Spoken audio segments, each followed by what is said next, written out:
Darkcast Network. Out of the shadows comes the best of indie podcasts. Welcome to the J Squared Horror Podcast, where two lifelong horror fans talk all things horror. Pour yourself your favorite drink and hang out. Here are your hosts, Josh and Jake.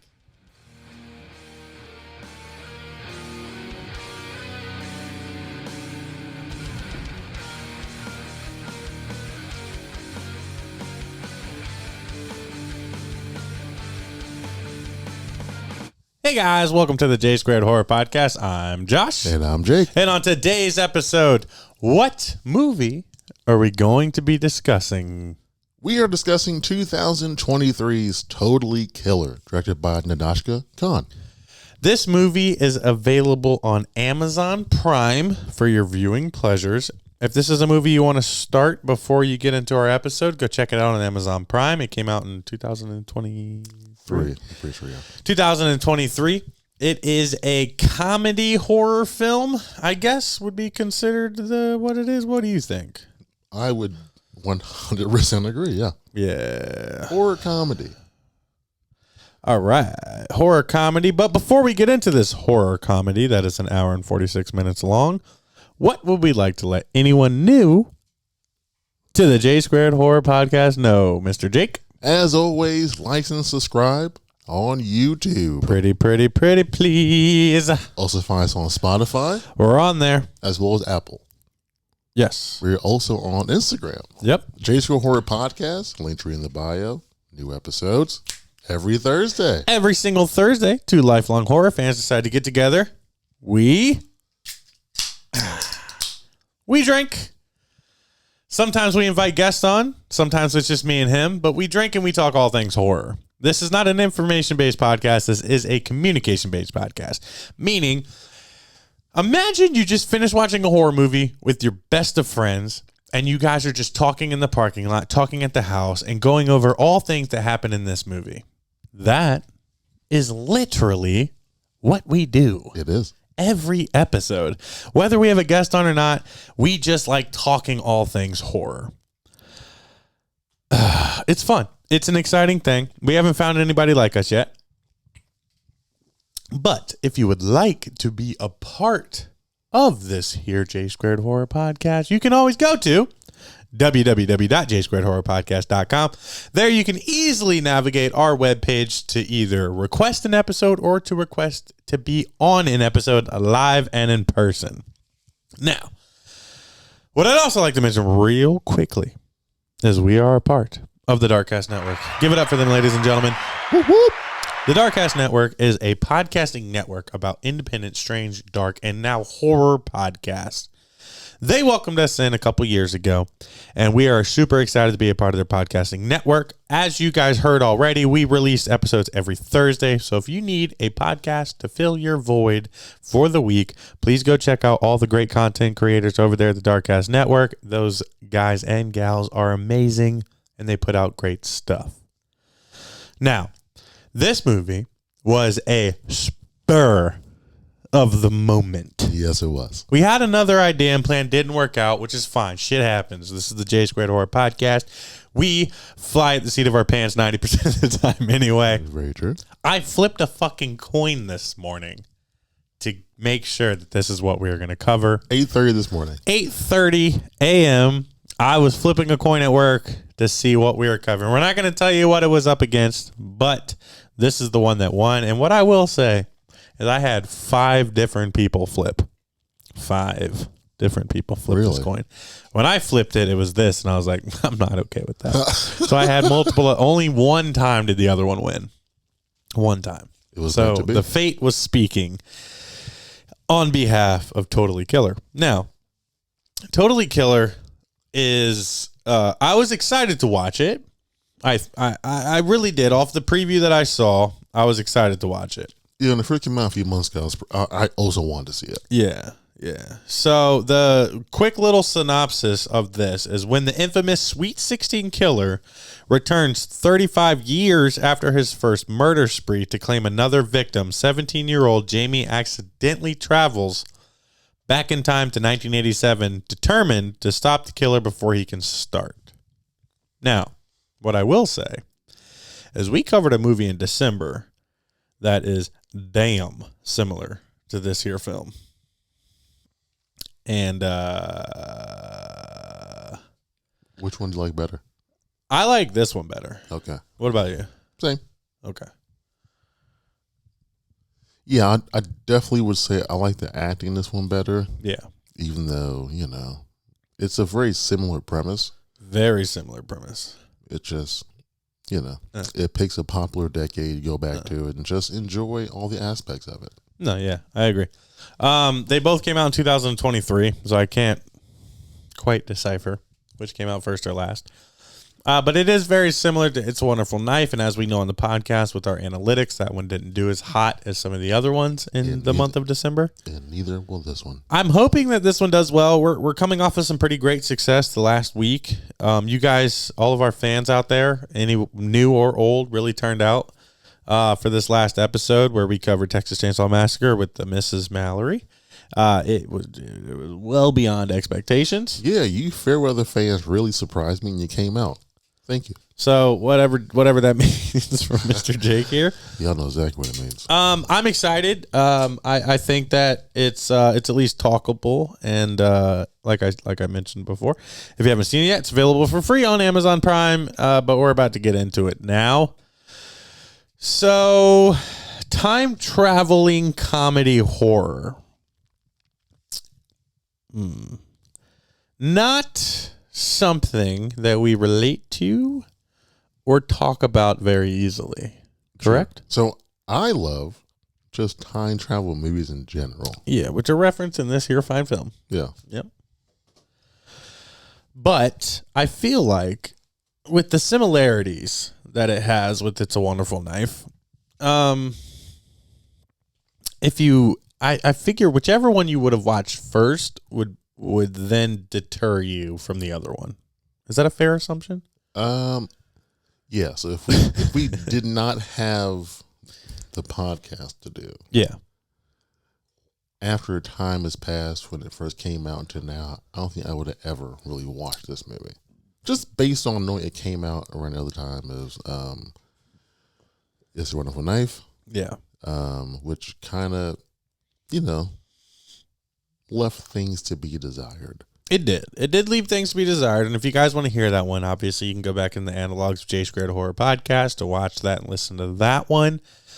But this one, what the draw, I feel like, is some of the actors and actresses definitely had more of familiar faces than It's a Wonderful Knife. Not Christmas based, it's Halloween based, which is very helpful. It was in the horror world.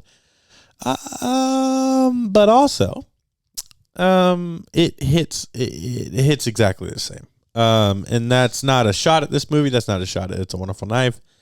It's just my distaste and my dislike personally for this style of horror that they were going with in 2023, which is the comical yet trying to be relatable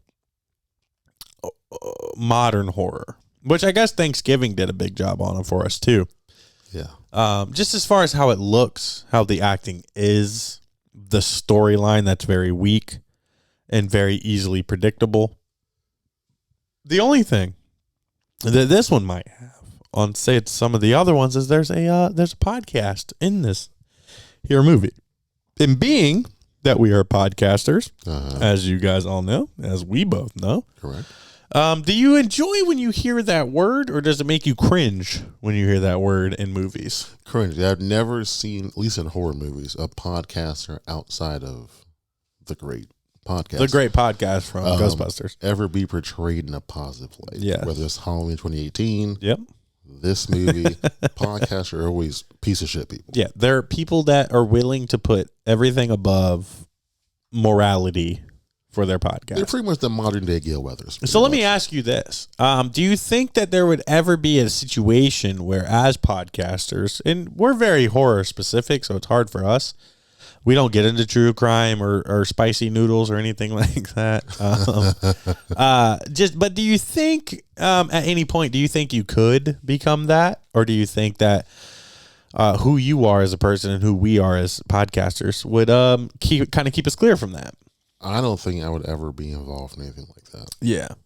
I mean, I would agree. Yeah, it's not for me. What about you? I would agree. To at all use somebody else's horrible story or horribleness in order for your own personal gain isn't the greatest. But I guess the comparison you could draw for us would be inviting guests on, right? No. We give people here on the J Squared Horror Podcast a platform. This is something we're trying to really grab a hold on, and this is obviously going to happen right before we get into the real meat of this movie, if there is any. But just to mention real quickly, since we're pretty early on in this episode, one of the things we've kind of realized in the last couple weeks that we'd like to do for people is to become a place for you to stand up for what you love in horror. And that's not at all comparable to what happens as podcasters in these movies.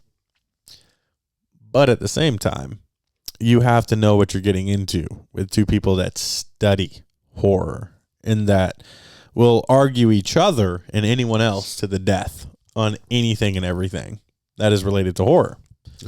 But I feel like that's less, it's not, manipulating and using people's actual horrible experiences against them. Of course not, no. Which is fine. It's all just movies. But I do want to give people an opportunity to hear that if there is any movie that you would like to stand up for in person or via camera, that you feel like you could win or survive against the J Squared Horror Boys. Not that it's a debate or a battle. No, not at all, but we do make it one. It is fun and it is exciting, and that is something that we are really trying to grab a hold of here in the future, of having more people on the podcast. And that was just my segue from shitty podcasters in cinema to what we do here on the J Squared Horror Podcast. We give people a voice that you have to stand up for, and I think it's cool. I think it's exciting. Okay. But this movie doesn't hit that at all. And I don't think there's many people out there that would stand up on the top of a mountain and shout that this is one of the greatest horror movies of all time. Me, it's definitely not. But it's a good time movie. It's a fine time. Yeah. And it's tricky because we haven't watched the movie together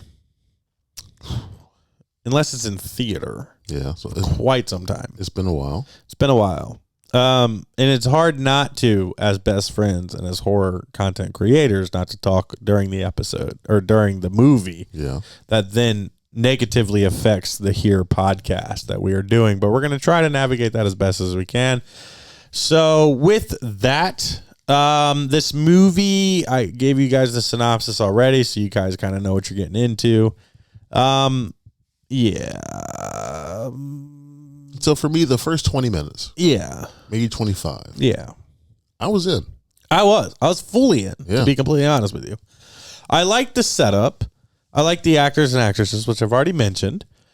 But outside of that, it just reminded me too fucking much of It's a Wonderful Knife. And maybe that's just because we've seen both. And it's neither here nor there if you have or you haven't.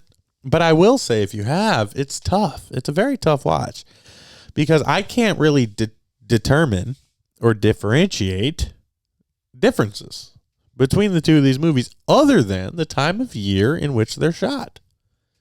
The holiday that which they're based around. So It's tricky. The clear differences for me, one is the other one is based on the premise of It's a Wonderful Life. Yes, it is based off of a Christmas movie. It's just a wish, wish wasn't around, blah, blah, blah. This one, she purposely goes back in time with the thought to stop the killer, to avoid her mom being so killed. it's not as much of a surprise. Yeah, so here, There's less time spent on wondering why you're there. yeah, knowing we're here, Yeah. let's get right into it. Okay, yeah, we'll give you that. Yeah. Yeah. Sorry, I didn't even think about that. But so this has the main actress from Sabrina, Yeah. which is newer. She's also the little girl from Mad Men. I don't know if you ever watched that show. She's the daughter of the main character. Don Draper? Don Draper's Yeah. daughter. Okay, yeah. I stopped after like season 3. I'm not sure how far she's in. I can't remember how far I got either. Yeah. I'm like, yeah. It got weird. It was a lot to handle after a certain season. Yeah. I It thought, was. I'm out. But yeah, it's very main actress. Also, the mom is the mom from Modern Family, who is loved. She's a comedic genius. Yeah, she's Her good. timing is great. And she did a great job in this movie. And the dad is in Scary Movies, and he's also in Freddy versus Jason. Freddy versus Jason. Yeah. He's the sheriff. The sheriff. Yeah. Or deputy. Deputy. This movie, but the one thing about this movie is it also gives Thanksgiving vibes. Once again, holiday themed based horror movie with I guess it's the cinematography and the setup of the movie that really gives you that. And it's based around a killer that you know is killing versus a surprise of like Ghostface. And it also gave me Scream vibes. I think it was very tropey. It was. I feel like it was purposely very tropey, which I didn't mind. Yeah. But I think a few things top of my head that I did enjoy most were, like I mentioned before, laying so heavily into the 80s. Yeah, yeah. Because even the killer's mask looked similar to, I think his name, Max Headroom. You ever heard of that? Mm-mm. Yeah. I have not. Yeah. If you Google it, it looks pretty similar. It's Max what? Max Headroom, Okay. which was, I think, pretty popular in the 80s at some point. I only am familiar with it because I watched a video about it was some, I don't know, it was in Canada. Oh no, that's almost identical. Yeah. So the hair looks the same. Yeah. So I think it may be just a Max Headroom mask that they used. It had to have been. So that's what made me make that connection. Yeah. And I enjoyed the music, the clothes, their genuine response to seeing cell phones and shit like that. So Yeah. to me, it seemed like what I would see as a realistic response to someone from decades before coming back. 36 years. Yeah. Yeah.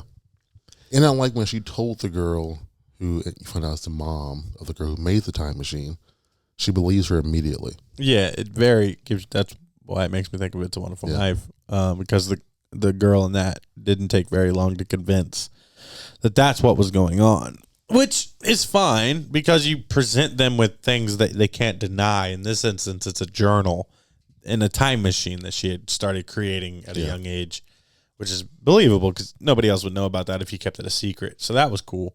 Do you feel like it leaned too heavily on, do you think it properly discussed differences in the 80s and today versus like corniness, meaning like bullying and like the way the world was in the 80s versus today? That's a pretty main topic in this movie with different interactions that she has with people from the 80s. So something I did know, they make it very clear, is that the 80s came off as more of a carefree time. Yeah.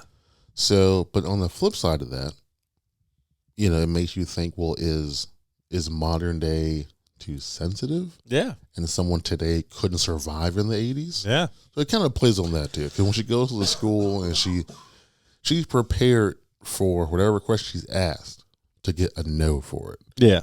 And Leigh just pretty much gives her the information so she can get the fuck out of her face. Yeah, it's like the safety of children and this the fear of what happens today versus what happened back then is very much apparent.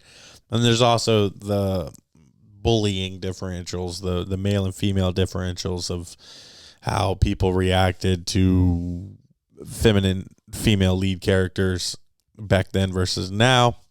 But also the social differences between the 80s and now, which we've mentioned a plethora of times, from different marriages we've seen in horror movies to different reactions to how they are perceived now. You know, you can go to Possession, you can go to Rosemary's Baby, of just like how the world was so different back then that now makes it a little bit more fearful now. But they kind of played on that a little bit in this one, of as far as like the girls were mean, but in a sense of not even self-protecting themselves as much as they do now. It's just a sense of just trying to be one over on each other. I feel like they were just mean. Yeah. There was no real rhyme or reason. It's just, these are my friends. You're not my friend. Yeah. And we're going to keep these cliques all separate. Yeah. So like when the girl who was back in time mentions this Mean Girls. Yeah, they have no clue what that is. Yeah. But they know there's some Mean Girls. Yeah. You know? They know deep down this bitch talking about me. Yeah. I get it. Yeah. And there's another reuse of characters right there. There's a girl that's in Scream 6 that's in this movie that plays a role for a little bit. I just feel like I guess I don't relate to it very much. Even if you were to like compare my high school years to currently, I don't know what it's like in school today. But it's hard to find like relatable storylines for me, where it's like I care about some of the humor, or I care about some of the fictitious or not fictitious dynamics between the 80s and today, where it's just like I'd rather it be more like it was back then. Well, I think because I'm old. If they made a movie where it took place in going to high school in the 2000s, we probably could relate to that. But they don't. We weren't in high school in the 80s. But even then, even when you do like later Scream movies, or even like different ones, like the Faculty, for instance, was like mid 90s, later 90s, and it's just like, you know, I guess that's a little more relatable as far as like what it was like in school. Well, to me, that's like, it's kind of the same thing. You have the jocks. Yeah, I mean, you have the social differences. It's literally the exact same tropey cliques over and over and over. It is. Yeah. It is regurgitated tropes for sure. It was just like the small ins and outs as far as like verbiage they use. But isn't it crazy that we're not that far out of it, yet it feels that distant to how our schooling was? Yeah, I mean, I'm 4 years away from my 20-year high school reunion. Yeah. You know? But at the same, it doesn't feel that way for me, at least, until I interact with, like you mentioned before, people who are in high school now. Yeah. Or people who just got out of high school. Yeah. It's a different time. It is a different time. And it makes you think a little bit when you're hearing stories from like your grandparents or your parents as far as like what happened in school. You're like, there's no way. Yeah. But this movie kind of portrayed it piggybacks off of that a lot. Now, do you feel like if you were in the same situation as the main character, do you feel like it would have been easier to navigate? I feel like she kind of was like you. The thing that really pissed me off about this movie is she's aware, versus in the Wish one of It's a Wonderful Life, she's aware of when she went back to. It's made apparent to her very early when the lady that she meets at the carnival is like, "Yo, it's 1986." Like, makes it clear. Yeah. And she's still like questioning everything that she says. Like, well, why would I get in a car with you? Why are you smoking a cigarette right now? Why would I trust you? Girl, did I tell you what year it was? Yeah, like also, he didn't want to fucking ride. Walk then. Yeah, I felt like that was kind of wasted time, where it's like constantly we're dealing with this. Wait, you're just gonna give me that information? Yeah, dude, it's 1986. Do you want it or not? Yeah, it's like. So, I feel like if I hop in the time machine, I'm going back to 1986. Yeah. And I feel like the first day, maybe 2 days, I'm just kind of hanging out. Just being honest. Reading the room. I'm just going to meet some people, do a little bit of stuff, you know, 80s, you know. I'm an adult. Yeah. Having a good time. Absolutely. Oh, shit, I'm here for a reason. Okay, let me get to a payphone. Let me call somebody. Make some phone calls, figure this shit out real quick. Because she still has her cell phone, which is good. You can go through your contacts. Yeah. And I'm sure, you know. There might be a number or two. At least one. Yeah. You know you have your grandma's number. Yeah, absolutely. I'm sure it's got to be the same. I'm sure she has her grandparents' house phone number. No way she doesn't. It's got to be the same. I have my parents' house number still. Dude, I can, off the top of my head, remember like 3 phone numbers from back then. So just take a day or two. Just adapt to the 80s, you know. Maybe. I don't think it would take a day or two. It would take a couple hours. Because you're there. A couple hours to adjust, but to fully enjoy, at least a day or two. Yeah, fully enjoy. Going to clubs. But you're also, you have a mission. You know you're there on the day of something that happens is the one thing about this movie. I don't know her. So Yeah, but in order to save your mom from being killed, you need to get the killer. I mean, so But realistically, also, 2 people could die and you still be okay. yeah, 3 people. 3 people could die. 3 people, because They all can we still find out. Yeah, they all we can find still out die. Yeah. in this movie that she doesn't do what she went there to do, and that's to save anybody from the past. Yeah. So Only thing she was trying to prevent was fucking up the future even more, which is crazy to me. That's the whole premise of this movie. so yeah, because the second she went back, she immediately changed the future. Yeah, Which they tell you, out the gate. you're not supposed to. The butterfly effect. Plus, when you watch Back to the Future, Doc Which is Brown tells mentioned- Marty, yeah, do mentioned not, numerous times in this movie. do not meet your parents. Yeah. Don't interact with them. Nope. Just help from the background. That's all you can do. That's all you can do. Also, I feel like if you know where, when, and how, it's really not that complex of a system. I don't have to be a part of your friendship group. No, I don't have to figure out how to navigate your friendship group, your friend group, in order to protect you from a masked killer that we know what they look like. I'm at 40%. I can literally Google what happened and when it happened, is be there that moment. Yeah, but you don't even need to. We're done. It's been beaten to your head your entire life. Everybody knows about the 13-step killer or whatever he's called. Sweet 16. Sweet 16 killer. I'm just saying, if you were to forget, You can't, though. You went there knowing that that's what this was. You went there knowing that that's why your mom was as anal as she was when you were trying to go to the concert on the night she died. It doesn't make sense, man. It doesn't make sense. If it was anybody else that had to go back in time, it would have made more sense. But she's literally been surrounded by the Sweet 16 killer her entire life. I think And the story behind it and how it happened and why it happened. Her mom is in cahoots with the podcast guy that has the Sweet 16 Murderers podcast.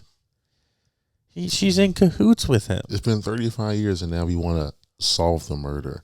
It's always been. But I get, like, what I don't get is with the mom, reminds me of Laurie Strode.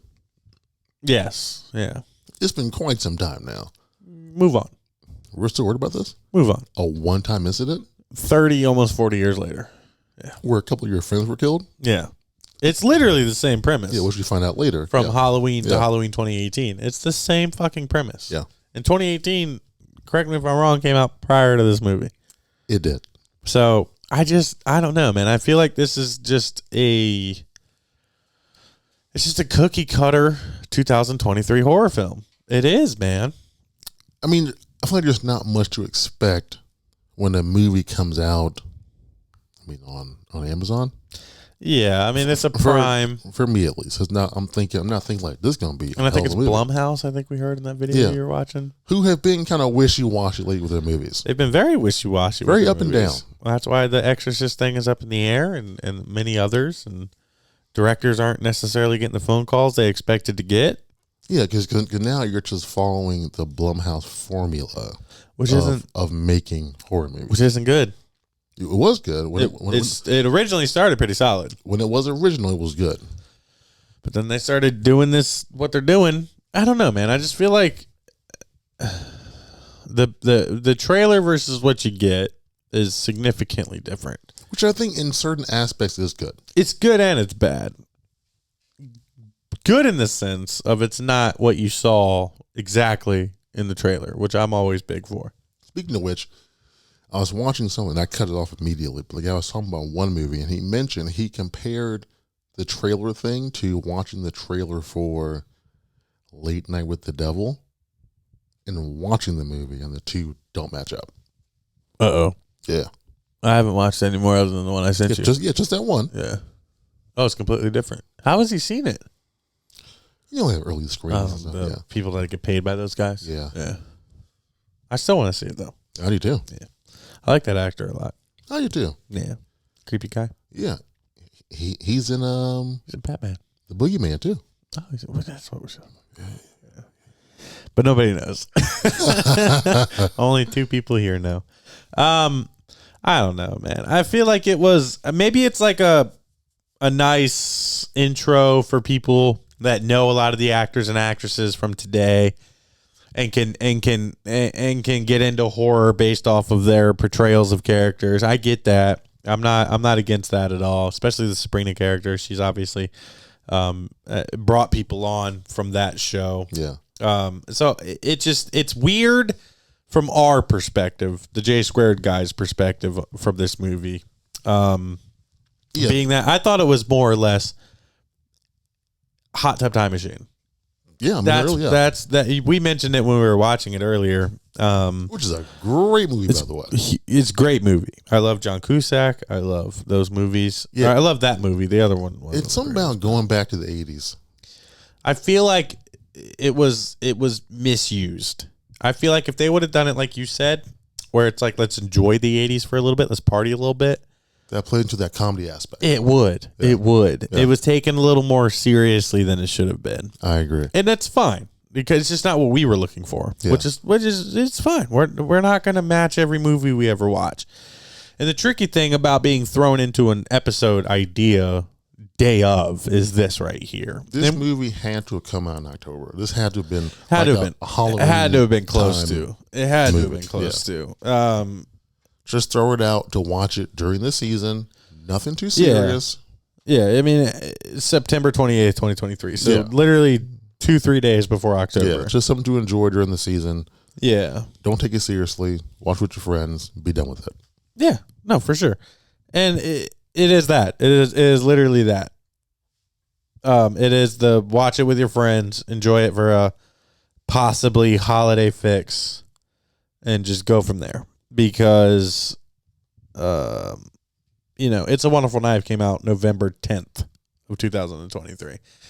So I'm not saying that they didn't chat with each other while they were polishing both of these movies up. Sitting writing together. Yeah, literally. You know what? I mean, that's a month. If you want to, you can. But, that's a month difference of releasing of the exact same movie. And that just shows you that sometimes, like we mentioned with, Scream being as big as it was, and I'm not saying either one of these are as big as Scream, but there are certain tropey types of horror movies that will click and they think are going to be big. Because we also had Freaky, which came out not in 2023, it was a couple years before, but it all falls into this style of horror that I'm just not for. And that's the issue with horror comedies.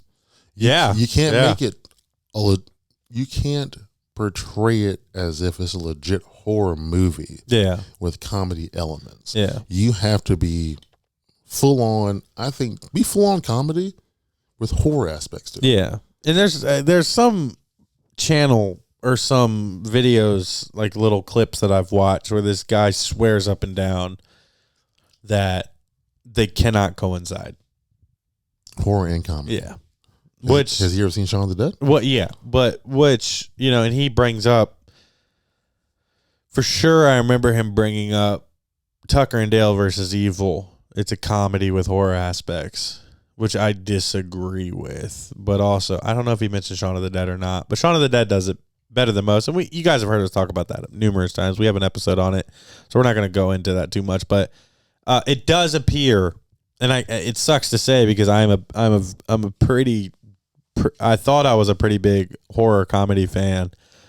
But when you have things like Slaughterhouse Rules and this and It's a Wonderful Knife and The Mean One, which is more parody is different. But when it's just a genuine comedy movie with horror aspects that also includes life values, maybe that's not my cup of tea. And maybe it's because of the life value stuff. Like Tucker and Dale versus Evil doesn't. It's just a good time of just crazy debauchery. So I like movies to where if it's going to be a horror comedy where you can get off all the jokes you want.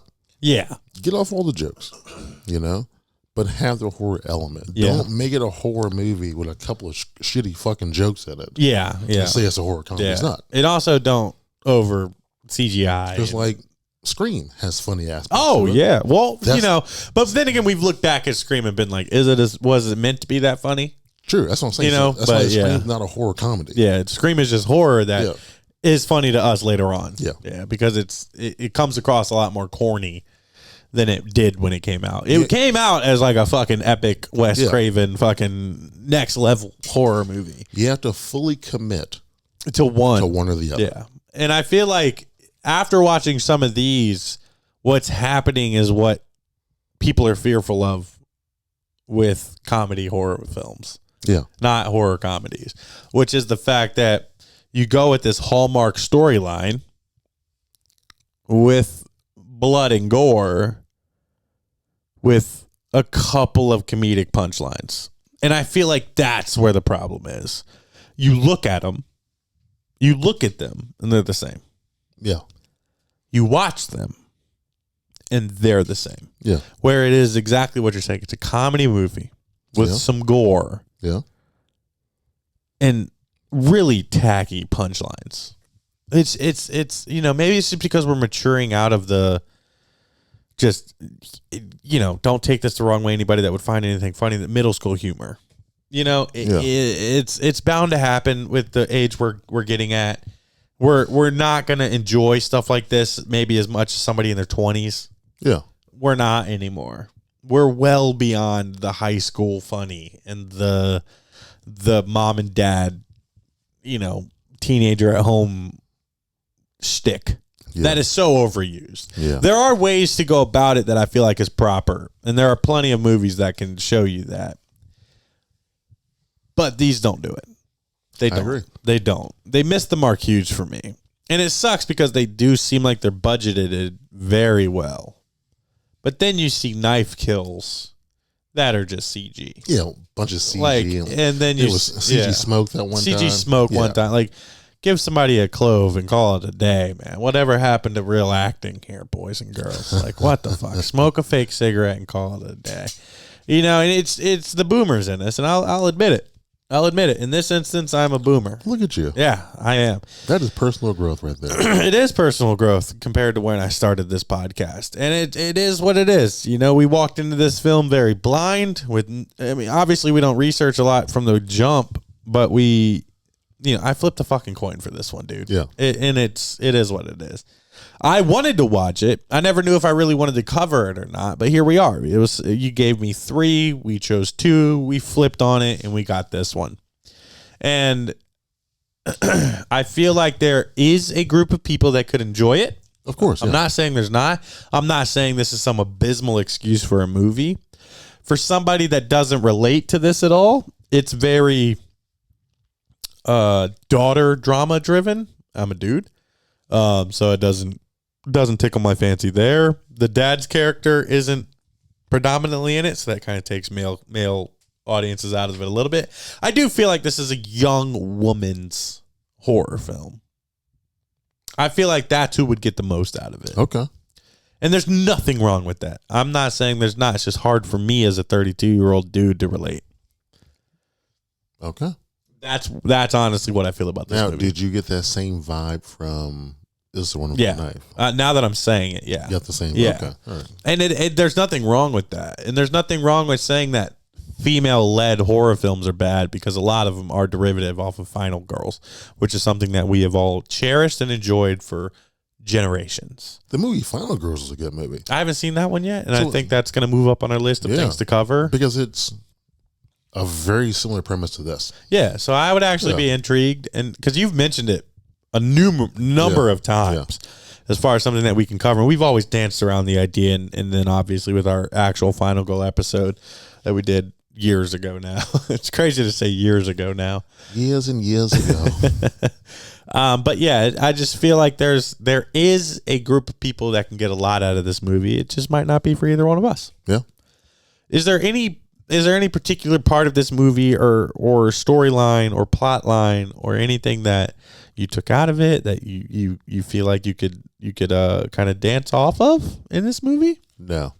Yeah. There's one thing I did not like. What's that? When it came to who the original killer was. Yeah, that was very lackluster. You just pulled a random person. Yep, his killer. But you tried with the whole girlfriend dying thing, and you tried to paint a picture that was never there. True. And so the fact that the daughter has such a poor thought of her mom. Right then. Like from the jump. Yeah. And in that moment, she calls her out on it. You think I'm some monster or something? Yeah. So I wasn't even there. And she didn't even apologize or acknowledge it. She's like, so, and if anything, you should give It's a Wonderful Knife a little bit of a bump. to this one because that wasn't the case. Yeah. I mean, now that we're talking through it, It's a Wonderful Knife comes across as a little bit better. I think it does. I think it does. I think the moral of the story is a little bit cleaner, a little bit preciser, more precise. Sorry, precise is not a word. A little bit more precise and a little bit more relatable. Yeah. Yeah, it is interesting, but that's why I feel like it's. Who would have thought? But this is where I kind of got that line of this is a young teenage girls movie. Yeah. Because I feel like there's a lot of, there's always daddy's girls. Yeah. That's notorious. Uh-huh. And I feel like there's a lot of toxicity between moms and daughters because of moms were that age. Yeah. Just like how dads will sometimes treat their sons a little differently, pushing them into sports or pushing them into this and that because they never did it. I feel like that's what this movie was painting, and it's just not relatable for me and you. No, and also they made it very clear that it is like generational. Yeah. Because her mom was shitty to her Shitty mom. to her mom. Yeah. So it's just trickling down, and then your mom's all of a sudden she's dead, so you're like, oh man, my mom, I love her so much. All right, well, when she was alive. But it's also interesting when she's yelling at her mom for just being a mom. Yeah. When you did literally the same thing at the beginning of this movie. Exactly. And her mom telling her, as a friend, no one wants to hear about how much you love your mom. No. This is the 80s, bro. We're good. We're good. Bypass it. Yeah. We're going to party and do drugs. So it all kind of comes around to the same. It does come around story, to the same premise. Blah, blah, blah, yeah. I just don't think it's a movie for a 30-some-odd-year-old dude. Nah, it's not for me. It's definitely a movie that, and usually when movies are a good time and I like a group setting type movie, I'm open to watching it again. This movie, I probably won't watch again. Are there any redeemable characters? Anybody you really liked? I liked the daughter. Not the main daughter. I guess the daughter she meets who does the time machine. Yeah, Back the in Time the Machine day. family? Yeah. The best. They're great. They're great. Yeah. Okay, so we agree on our favorite characters. We do. They're just great. They really are. I don't like the dad's portrayal younger. I feel like the dad got shitted on in this movie. He was like even though obviously we're different people we were in high school, but yeah, you kind of get the touch when you see the adult father. He's kind of a douchebag.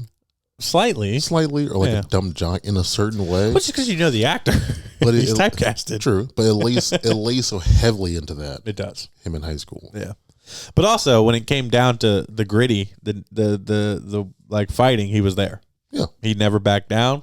Never what? Never backed down. That's what he did. All right. Never back down. Never what? Yeah. I don't know, man. This wasn't the movie for me. That's what happens when you pick a day of movie. That's when happens when you let people flip coins and choose movies.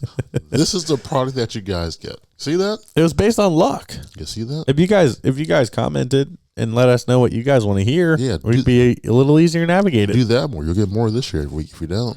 Yeah, it's your call. It's almost guaranteed that you'll get more. What the fuck is this movie called? Shit. What's this movie called? Oh, Totally Killer. Totally Killer movies than say Texas Chainsaws or Possession movies. or American Psycho or ones that we've had people on the podcast and having a good time with. Yeah. I got nothing else, dude. Yeah, let's rate this thing. I'm tapped. Let's rate it and get up out of here. All right, Jake, on a scale from 1 to 10, what do you rate Totally Killer? On a scale from 1 to 10, Totally Killer is a 4. Nice. What about you? On a scale from 1 to 10, I give Totally Killer a 3.5. Okay. Yep.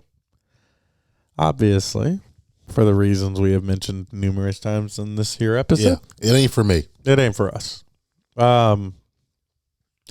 Makes me sad because the trailer looks so much better than the product we got. Yeah. All right, let me ask you this. Damn good trailer, though. Damn good trailer. It's a Wonderful Knife versus Totally Killer. Uh-huh. Who wins? Like the movies against each other? Yeah, movies against each other. It's a wonderful knife. I'm pretty sure I gave it a higher rating too. I think I did too. Yeah. One of the instances where you can actually fact check us on our ratings versus True. It definitely bodes well to my theory yesterday that anything over like a 6 is the same thing, and anything under a 4 is the same. Roughly thing. the same thing. Yeah. They're all kind of categorized in the same piece of shit piles or good piles. Yeah. Sorry. We tried our best to get content out of this. Yeah. Same day, same watch. We watched this literally 20 minutes before we started the podcast. So our brains might not have even had a chance to fucking break down and analyze this movie as good as we can. My brain fully processed it. Oh, my brain fully processed and it. wanted it out immediately. But yeah, I think honestly, it did. It's like, don't even give these people an opportunity to enjoy it. It is what it is. The same thing. We have no idea what we're covering next week. Another coin flip? Who knows? Who knows? Another coin flip? Maybe a fan vote? Maybe a request? Maybe a live and in person? Email, comment. Get involved. The only way to be the world's most original conversation-based horror podcast out there is for an opportunity to conversate with our fans. So this is what it is. As always, a humongous shout out to our main supporters, Jeff Balance, who does our design work. Anything you see behind us on YouTube, anything you see on our social media platforms, anything you see us wearing as J Squared Horror Podcasters, or any of our fans out there that wear our merchandise, that is all done by Jeff Balance himself. A humongous shout out to Lucky Riggs, who does our intro and our outro music. You guys hear it every week if you stick around from the beginning to the end. It fits our podcast perfectly. We're stoked that he did that for us. Humongous shout out to you guys. Big shout out to Mr. Jake Devine. Thank you. For being the world's greatest host guy could ask for. This one was rough, but we got through it. Thank you for being a part of the podcast. Thank you for being my friend. I appreciate it greatly. You're welcome, yeah. I will say I'm hard on you guys because I love you guys. Yeah. He's a tough love parent. Just do better. He's the tough love parent. Is there anything you want to add to thankings or to the podcast or to our fans before we sign off for the week? Nah, just do better. That's it. Do better. Yeah. You're getting more of this. That's what you get this week. Ladies and gentlemen, this is the J Squared Horror Podcast. My name is Josh. And I'm Jake. You guys have a great week. And always remember, it's hip to be squared.